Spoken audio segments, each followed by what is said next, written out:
So, itong gagawin natin ha. Ito yung terahertz tester ha. Ito yung terahertz tester oh. Okay, switch ko lang. Teka. Switch.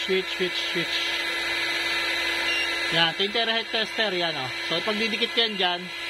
Yan oh. Yan, nagbibip yan oh. Nagwawala. Oh, ayan oh. Oh. Yan ang terahertz tester. Yan, ito. Oh. Ayan oh.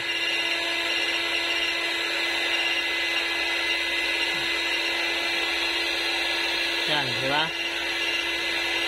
Oh, ayan oh. Nagwawala oh. Yan ang terahertz tester. Ano, lalala. Kailangan naka-charge lang. Naka-active lang sa kuryente oh. Ayan. Kasi pag nilayo ko yan, mawawala na yan. Ano. So, yun ang terahertz tester. So, ito yan.